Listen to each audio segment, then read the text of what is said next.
The mahogany doors of Harrison International's boardroom felt heavier than usual as I pushed them open that morning. 24 pairs of eyes turned to me, none friendly, all waiting. My Uncle Marcus's smirk told me everything I needed to know. This wasn't a regular quarterly meeting. I'm Alexander Harrison, and until exactly 9:47 a.m. that Thursday morning, I was the Chief Strategy Officer of Harrison International, a company my grandfather built from nothing into a $12 billion energy infrastructure giant. More importantly, I was the one who had spent the last 3 years building our Middle Eastern partnerships, particularly the landmark $2 billion Saudi development deal that would transform the company's future. "Sit down, Alexandra," Uncle Marcus commanded from the head of the table, my father's old seat. He'd claimed it after Dad's heart attack last year, along with the CEO position that should have been mine. "We have serious matters to discuss." I took my usual seat, calm despite the tension crackling through the air. My hand instinctively touched the small silver pendant at my neck, a gift from my father, and unknown to everyone else in the room, a high-fidelity recording device. I'd started wearing it to meetings 6 months ago, when I first noticed documents disappearing from my office and private conversations mysteriously reaching our competitors. "The board has convened this emergency session," Marcus continued, shuffling papers importantly, "to address grave concerns about the company's strategic direction, specifically regarding our Middle Eastern expansion." My heart rate picked up, but I kept my face neutral. I'd expected this, planned for it even. The Saudi deal was too big, too transformative for Marcus to let me complete it. Success would have cemented my position as the natural heir to Harrison International. "Our review indicates gross mismanagement of the Saudi negotiations," he declared, his voice dripping with fake concern. "Unauthorized promises, misrepresented capabilities, and frankly, amateur handling of delicate cultural sensitivities." The lies rolled off his tongue smoothly. He'd clearly been practicing. Around the table, board members nodded gravely. Most were Marcus's golf buddies or business school classmates, installed over the years through careful maneuvering. "That's absolutely false," I stated calmly, pulling out my tablet. "I can show you the detailed negotiation records." "No need," Marcus cut me off. "We've seen enough. Prince Abdullah's office has already expressed serious reservations about continuing our partnership." Now that was interesting. I'd spoken with Adil, Prince Abdullah's chief advisor, just yesterday. There had been no reservations, only excitement about next week's contract signing. "Harrison International requires leadership that understands the complexities of global business," Marcus continued. "Not someone promoting their personal agenda over company interests." I almost laughed at the irony. Marcus, who'd never worked a day outside Connecticut, lecturing me about global business. I'd spent 5 years in our Dubai office, learned Arabic, built relationships across the region while he played politics in Hartford. Therefore, he straightened his tie with satisfaction. "The board has unanimously voted to terminate your employment, effective immediately." The room fell silent. This was his moment of triumph, orchestrated down to the last detail. Security waiting outside, my office already being packed up, probably a press release drafted announcing my resignation to pursue other opportunities. I stood slowly, gathering my things with deliberate calm. "I assume you've informed Prince Abdullah's team of this change in leadership." A flicker of uncertainty crossed Marcus's face. "That's no longer your concern." "Of course," I smiled, thinking of the WhatsApp message I'd sent to Adil this morning, warning him to watch the live stream of this meeting through the security camera feed I'd given him access to. "I'll have my office cleared by noon." Security will escort you out now, Marcus said sharply. We can't risk you accessing sensitive information. As two guards appeared at the door, I turned to face the board one last time. Just remember, Uncle Marcus, in business, as in family, trust is everything. Once broken, it's almost impossible to rebuild. He waved his hand dismissively. Save the lectures, Alexandra. You're done here. I let the guards lead me out, past shocked employees, and through the marble lobby of the building my grandfather had built. My phone was already buzzing with messages, but I ignored them all except one, a single line from Until. We saw everything. Call me. In my car, I finally allowed myself a small smile as I reached for the silver pendant. The recording would be useful, but it wasn't my real insurance policy. No, Marcus had done exactly what I expected, exactly what I needed him to do. He just didn't know it yet. I drove to my apartment in the city, a space that had seen little use given my usual 80-hour work weeks. The modern furnishings and floor-to-ceiling windows offered a perfect view of Harrison Tower, where Marcus was undoubtedly celebrating his victory. Opening my laptop, I connected to a secure server and began downloading files. Thousands of documents, emails, and recordings I'd been carefully collecting over the past 6 months. Every questionable deal, every manipulated report, every secret board meeting where Marcus and his allies had plotted against my father's vision for the company. My phone rang. Adil's private number. Your uncle is a fool, he said without preamble. The prince is furious. That man doesn't understand the first thing about respect or family honor. No, I agreed. He doesn't. But he understands greed perfectly well. We're withdrawing from all negotiations with Harrison International, Adil confirmed. The prince has already signed the termination papers. But Alexandra, he's very interested in your alternative proposal. I looked at the business plan open on my screen. 3 years of work, carefully hidden from Marcus and his spies. A new company, built on my expertise and connections, designed to do everything Harrison International could have done better, cleaner, more ethically. Tell His Highness I'll be in Riyadh next week, I said. And Adil, make sure Marcus knows exactly why the deal fell apart. After hanging up, I spent the next few hours organizing the evidence I'd gathered. The recordings would prove useful eventually, but not yet. First, I'd let Marcus deal with the chaos of losing the Saudi contract. Let him face the board's questions, the shareholders' anger, the media's speculation. My father had always told me, in our business, patience is more powerful than any weapon.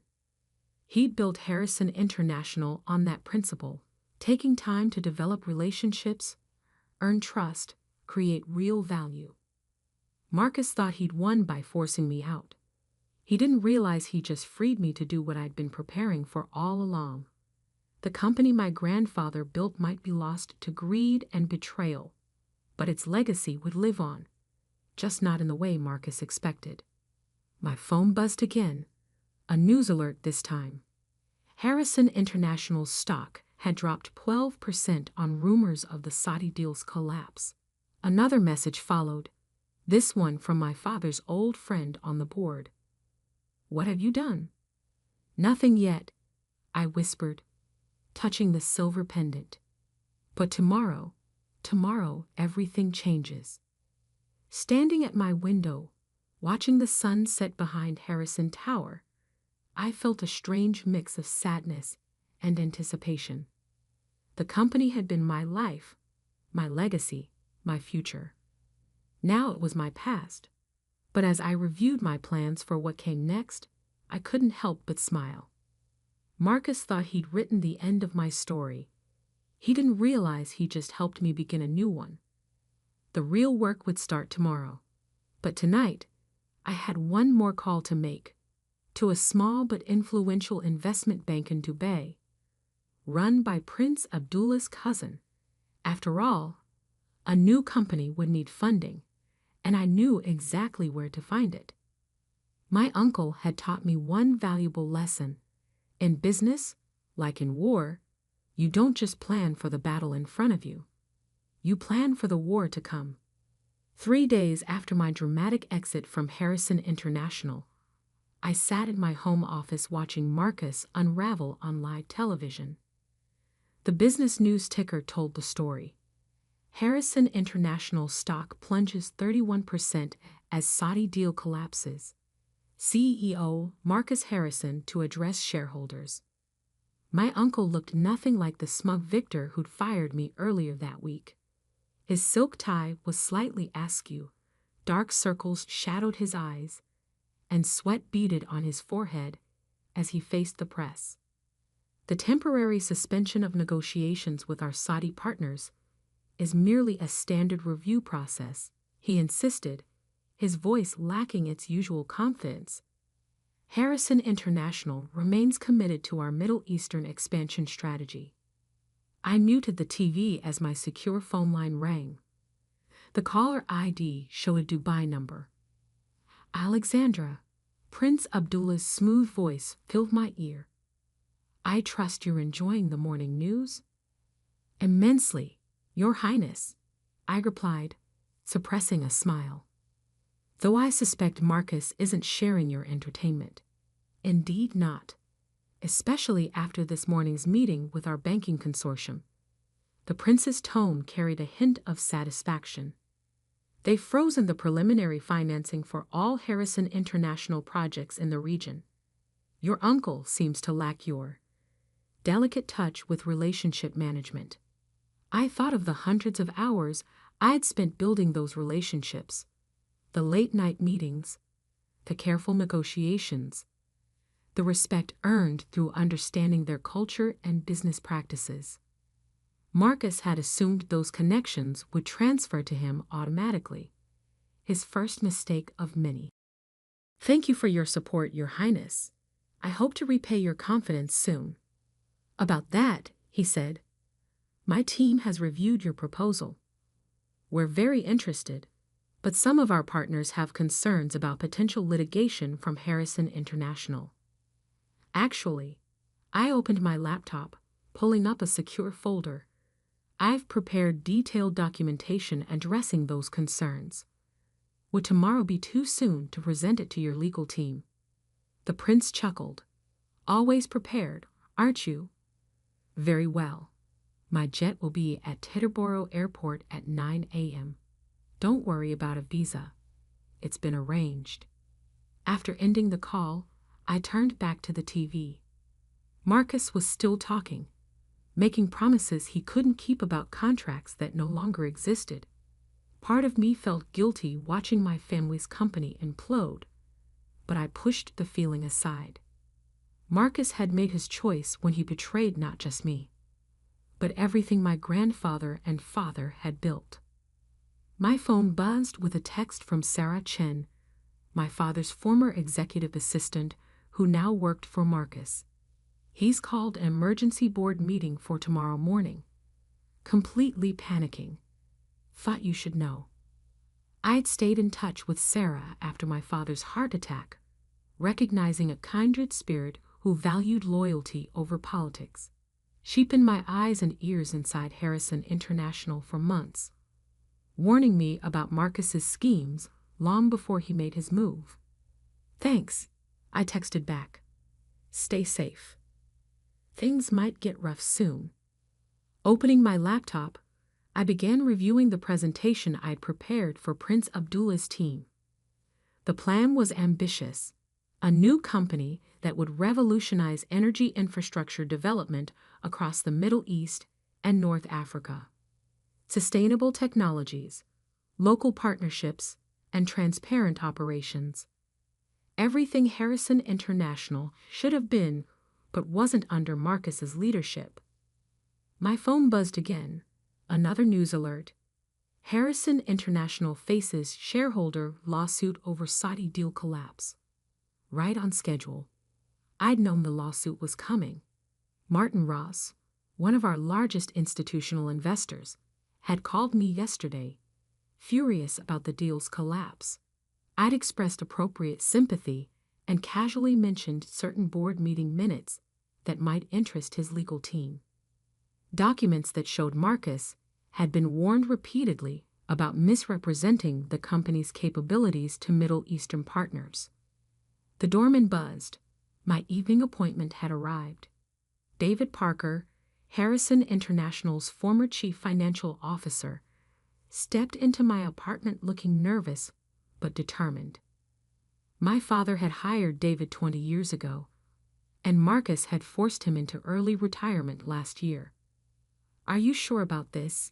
he asked, setting his briefcase on my dining table. "Once we start, there's no going back." I poured us both coffee, strong and black, the way we drunk it during late nights at the office reviewing contracts and financial projections. "Marcus made his choice," I said firmly. "Now it's time to make ours." David nodded, opening his briefcase. "I've gone through everything you sent me. The pattern is clear: systematic manipulation of project costs, hidden fees, inflated profit projections. Marcus wasn't just trying to push you out, he was setting up a massive fraud." "Show me," I said, pulling my chair closer. For the next 3 hours, we pored over financial statements, internal audits, and project reports. David's expertise revealed what I'd suspected but couldn't prove. Marcus had been cooking the books for years, hiding losses and inflating profits to maintain control of the board. "The Saudi deal would have exposed everything," David explained, pointing to a particularly creative bit of accounting. "The level of scrutiny from their auditors would have uncovered all of this. That's why he had to stop it. And why he had to get rid of me," I added. I knew too much about the real numbers. Exactly. David sat back, looking tired, but satisfied. "What's your next move?" I walked to the window, looking out at the city lights. "Tomorrow, I meet with Prince Abdullah's team in Riyadh. Next week, we launch Harrison Global Partners." "Using your mother's maiden name," David noted. "Nice touch." "The Harrison name still means something in this industry," I said, "just not at Harrison International anymore." David was quiet for a moment. "Your father would be proud, you know. Not just of the business plan, but of how you've handled all this. Taking the high road, building something new instead of just seeking revenge." I thought of my father, remembering our last conversation before his heart attack. He'd warned me about Marcus, made me promise to protect his legacy. At the time, I thought he meant the company. Now I understood he meant something more important: integrity, vision, the right way of doing business. "Will you come with me?" I asked David. "I need a CFO I can trust." He smiled, gathering his papers. "I thought you'd never ask. Someone has to keep your books straight." After David left, I spent another hour refining my presentation for tomorrow. The pieces were falling into place: financing from Prince Abdullah's consortium, operational expertise from David and other former Harrison International executives Marcus had pushed out, contracts ready to be signed with key clients who had followed me. My phone buzzed one last time that night. An email from Adil. "Board meeting didn't go well for your uncle. 3 directors resigned. Others asking questions about financial reports. He's scared." Good, I thought. He should be. The next morning, as my car approached Teterboro Airport, I saw the Harrison International logo on a billboard. My grandfather's signature turned into a corporate symbol. Soon that logo would be as outdated as Marcus's way of doing business. My new company's logo was already designed, incorporating elements of Islamic geometry with modern clean lines. A bridge between cultures, just like our business model. Prince Abdullah's team had seen preliminary sketches and approved enthusiastically. The private jet waited on the tarmac, its engines already warming up. As I climbed the stairs, I remembered another flight 5 years ago, my first trip to Dubai, sent by my father to learn the business from the ground up. I'd been nervous then, unsure of my place in the family empire. Now, boarding another plane to the Middle East, I felt only certainty. Marcus thought he'd ended my career. Instead, he'd forced me to create something better, something truly mine. My phone buzzed as I settled into my seat. Sarah again. Marcus just fired the entire Middle East division. Complete chaos here. I turned off my phone as the jet began taxiing. Let Marcus burn bridges. I was building new ones.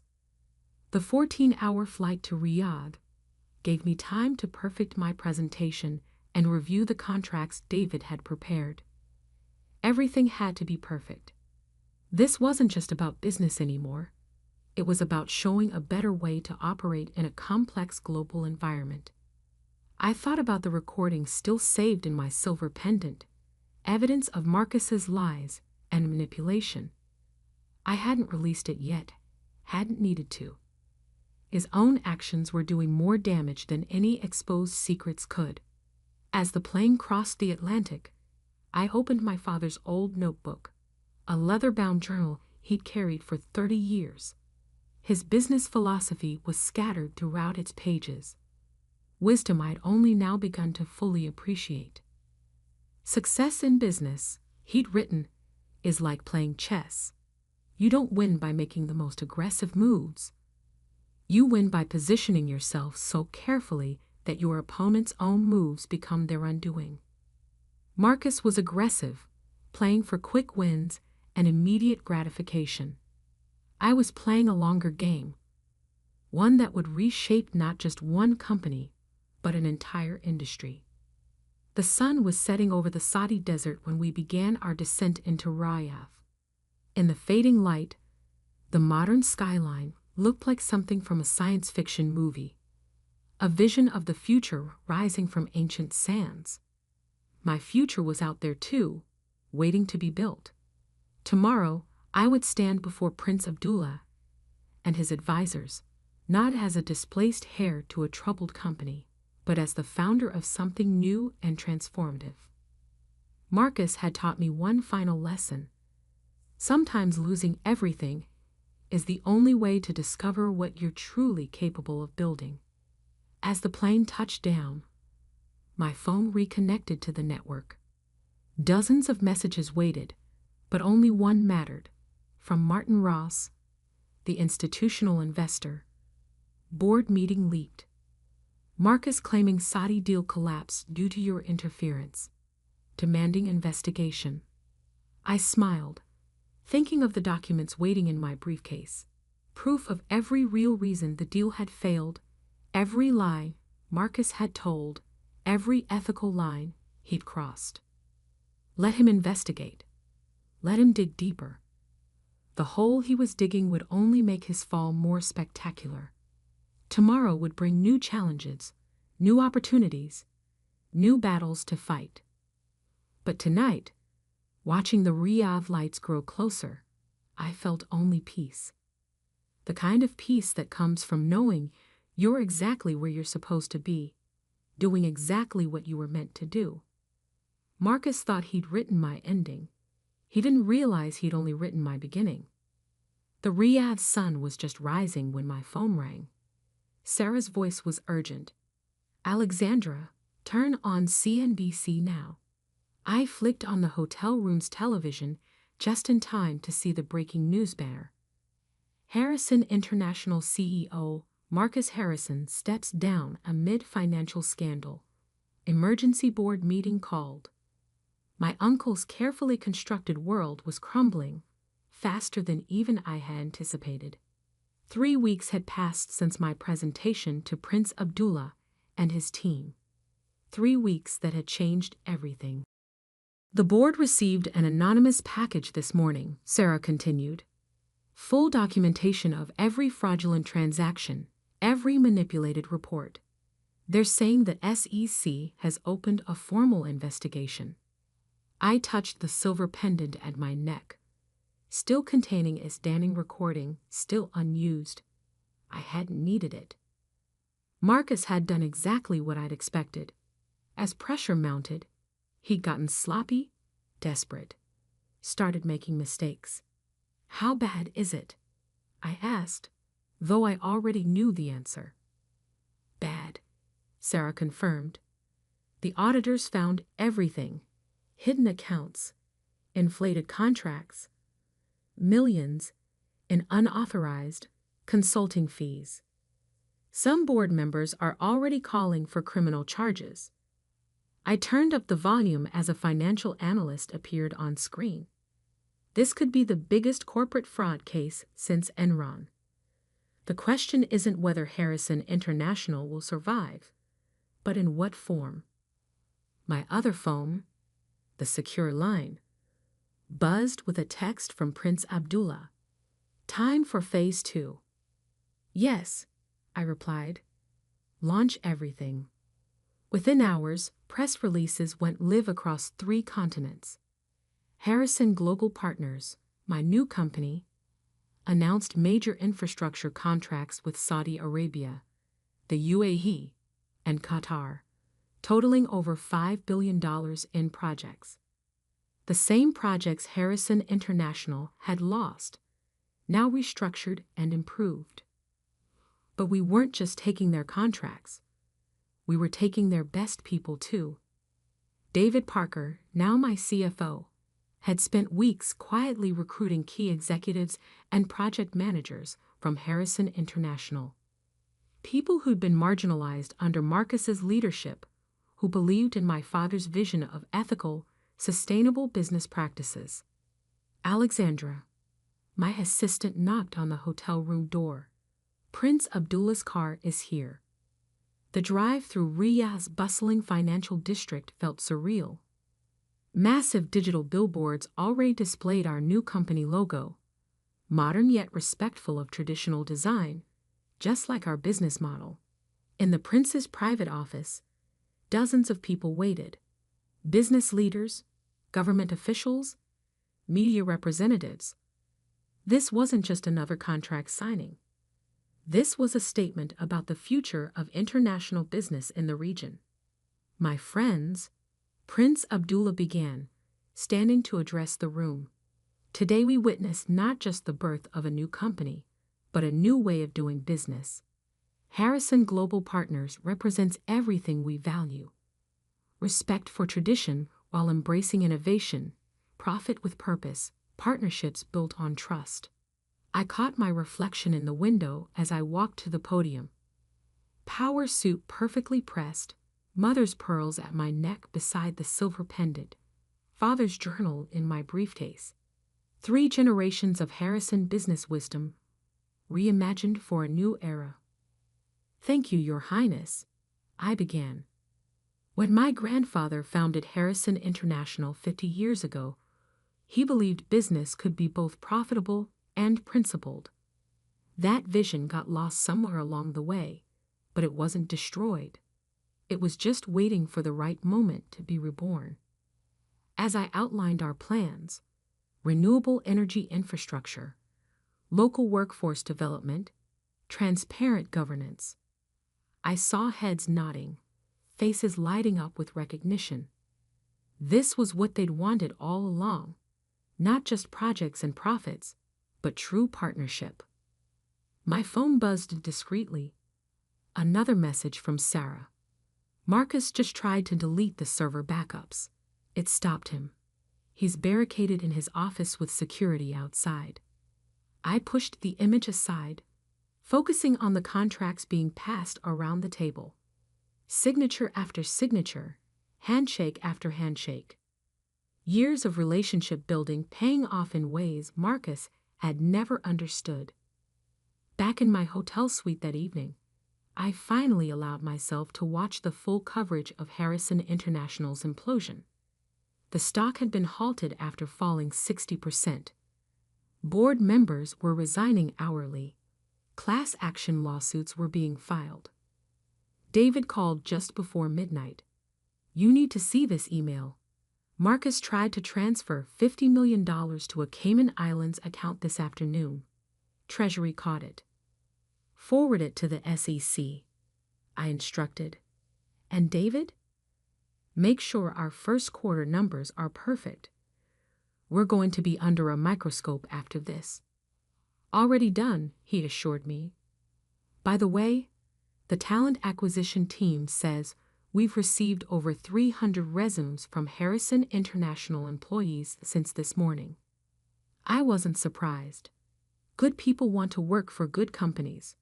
Marcus had forgotten that basic truth. The next morning brought an unexpected call from my father's hospital room in Connecticut. "I saw the news," he said, his voice stronger than it had been in months. "Both sets of news." "Dad," "You did exactly right." He cut me off. The company needed this wake-up call. Marcus needed to be stopped. "I didn't want it to end this way," I admitted.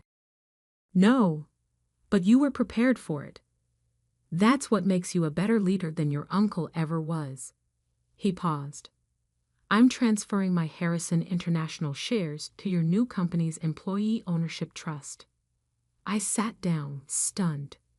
Those shares, nearly 15% of the company, were worth hundreds of millions, even at the currently depressed price. "The workers shouldn't suffer for Marcus's crimes," Dad continued. "This way, they have a choice: stay with what's left of Harrison International or join something new, something better." Tears pricked my eyes. "Thank you, Dad." "Don't thank me. Just build something worthy of the trust people are placing in you." Over the next week, events moved at lightning speed. Marcus was arrested trying to board a private plane to Venezuela. The SEC appointed an independent monitor to oversee Harrison International. Our new headquarters in Dubai neared completion. Then came the morning I'd been both anticipating and dreading. 1 month to the day after Marcus had fired me, I stood in the lobby of Harrison Tower. Not as an employee, but as a competitor, a creator, a leader in my own right. The security guards, the same ones who had escorted me out, nodded respectfully as I passed. News travels fast in corporate circles. Success commands its own kind of authority. The boardroom looked exactly the same. Mahogany doors, leather chairs, my grandfather's portrait on the wall. But the people were different. Independent directors now, appointed by the shareholders' committee. No more country club cronies. "Thank you for coming, Ms. Harrison," the new board chairman began. "We've asked you here to discuss a possible merger between Harrison International and Harrison Global Partners." I opened my father's journal, drawing strength from his wisdom. "I appreciate the offer, but no. Harrison International needs to clean house, rebuild trust, find its own way forward. Meanwhile, we're creating something new, something that never could have existed within the old structure. Even if we offered you the CEO position?" I smiled, thinking of my office in Dubai, overlooking the future. I already have a company to run. Later that day, I visited my father in the hospital. His room was filled with flowers, not from family or social climbers, but from employees, clients, and partners who remembered how he'd run the company. "You saw the board?" he asked. I nodded. They wanted a merger. I declined. "Good." He pointed to the small table beside his bed. "That came for you this morning." A simple envelope lay there, addressed to me in my grandfather's distinctive handwriting. Inside was a single sheet of paper, dated just before his death. My dearest Alexandra, if you're reading this, then everything I feared about Marcus has come to pass, and everything I hoped for in you has proven true. Power corrupts, but purpose sustains. Never forget the difference. Your loving grandfather, William Harrison. I folded the letter carefully, tucking it into the journal beside my father's bed. The Saudi contracts begin next month, I told him. We're revolutionizing how infrastructure projects are developed in the region. Sustainable technology, local partnerships, complete transparency. Everything the company should have been, he nodded. Everything it will be, I corrected, just with a different name and a better foundation. 1 year later, I stood on the stage at the Middle East Energy Conference, accepting the Innovation in Sustainable Development Award. Harrison Global Partners had exceeded every projection, not just in profits, but in positive impact. Marcus watched the ceremony on a prison television, serving year one of a 15-year sentence for securities fraud. The company he tried to steal had collapsed under the weight of his crimes, but its people had found new homes, new purposes, new futures. As I looked out over the audience, faces from a dozen countries, cultures, and backgrounds, I saw not just business success, but my grandfather's vision reborn. Power used wisely, profit with principle, purpose aligned with progress. Business is never just about money, I told them. It's about legacy, about the kind of world we help create. Sometimes the worst betrayals lead us to our best opportunities. Sometimes losing everything shows us what we're truly meant to build. My silver pendant lay in a desk drawer back in Dubai, its recorded evidence never needed. Marcus had destroyed himself more thoroughly than any exposure could have managed. I'd learned my father's lesson well. Patience is more powerful than revenge. That evening, watching the sun set over the Persian Gulf from my office, I opened my grandfather's old leather portfolio, now containing contracts and proposals for the next phase of Harrison Global Partners' expansion. The future stretched out before us, bright with possibility. My phone buzzed. Prince Abdullah's number. Ready to discuss the African expansion? I smiled, reaching for my father's journal. Time to write the next chapter. Marcus had tried to end my story. Instead, he'd helped me begin a better one. Sometimes that's how legacy works, not passing down what was, but building what should be. The Harrison name still stood for something in the business world, just not what Marcus had tried to make it. Something better, something lasting, something true. And that was the greatest victory of all.